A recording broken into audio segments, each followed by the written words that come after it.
preaching to these people, they came back. And Christ wasn't going to come for 400 years. Okay? Hope is hard. And I don't know how much longer it's going to be till Christ returns. And it may not be in our lifetimes. And if that's the case, you're going to have a lifetime filled with hope, not with knowing it. Okay? And that's hard. But that's the benefit. That's the better thing. The last thing I want you to see that's hard, but is good, is fear. Fear is hard, but pride is easy. Look at verse 5. Finally, it says, "Afterward, the sons of Israel will return and seek the Lord their God and David their king, and they will come trembling to the Lord and to his goodness in the last days." All right, it's going to take a little bit of effort on your part, so I know it's late in the sermon, but let me explain why fear is hard. So try to follow me here. To fear something is to reverence it, right?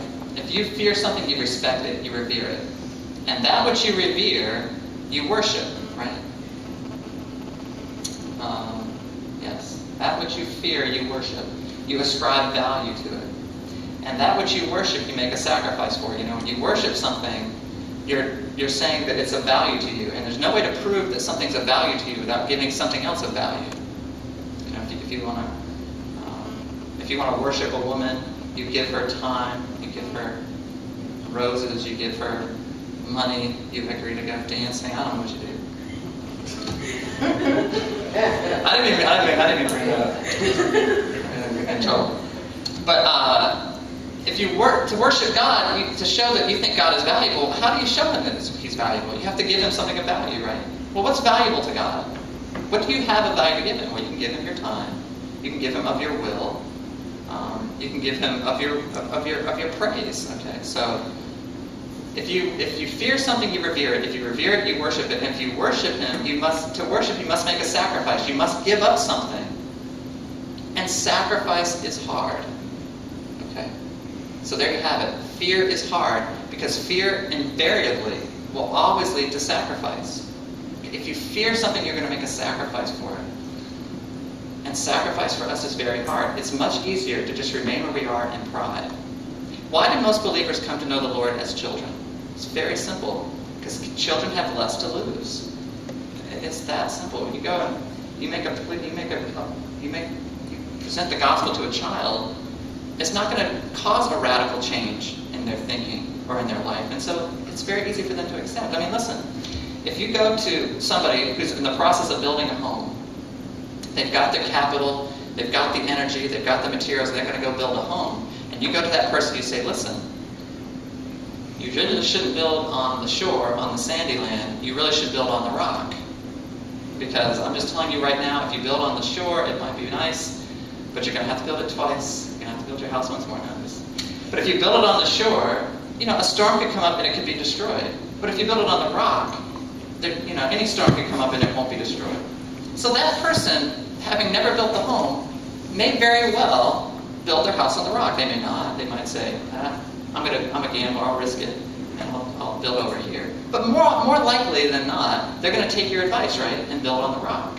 But if you go to somebody who's already built $1 million mansion on the shore, and they've invested their whole lives in building that home, it represents their entire life's work, their entire life's investment, all their worldly standing and good and capital is wrapped up in that home. And you go to that person and you say, hey, listen, you should move, okay? You should abandon this home and build over here on the rock, because I'm telling you, one day a storm's going to come and it's going to destroy it. Fat chance, right? Fat chance he's going to move. It'd be much harder for that guy to abandon his whole life's work and his whole life's investment and start over. And that's what it is for a lot of people when they're older, is they're so much more invested in a worldly way of living, and they're so much more invested in making their way of thinking and their understanding work, that to come to them now and ask them to abandon all of that is very, very difficult. And that's why I'm saying pride is easy. When God comes to you and says, hey, the way you're living is not right, a lot of you say, I know, but I'm so invested in it. And you just say to yourself, I think I'm going to try to make it work. I know it'd be better to live this way. I know that. But I can't do that now.